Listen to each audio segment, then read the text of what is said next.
Good evening, I'm Lee Anderson. Prairie Campground will be closed until at least June 11th to deal with ants.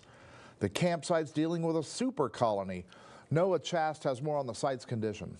A popular campsite has become even more popular with ants. Debbie Johnson was hiking when she discovered that Prairie Campground is closed until June 11th to deal with millions of biting ants. You know, not this big, and we didn't know that there was a huge problem. I mean, we saw piles when we were here 2 years ago, but this year everything was closed up, so. Close to 150 colonies have appeared all over the campground. Now this might just look like a pile of debris sitting underneath this tree, but it's actually a colony swarming with ants. Some of these colonies on the campsite can get up to 4 feet high and 9 feet long. And what's crazy is only 10% of the colony is actually above ground, meaning most of the ants are underneath me right now. Forest Service entomologist Rob Flowers classified these ants as a super colony, a case he's only seen one other time. The sheer numbers of colonies closely together like this is kind of a unique situation. He says a small number of them are good. For the most part, they're doing an ecological service for us. But colonies this size will defend themselves.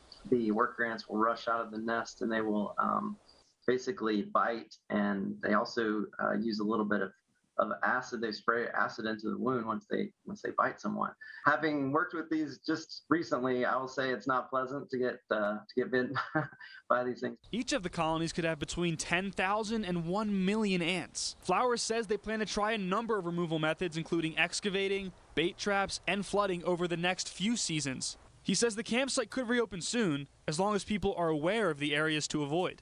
And hopefully, you know, just by some education, people will be able to stay away from those, you know, as best they can and sort of let them be. Johnson is already looking forward to coming back. Well, I hope they can take care of the problem and open up, because we want to get out and camp and have fun again.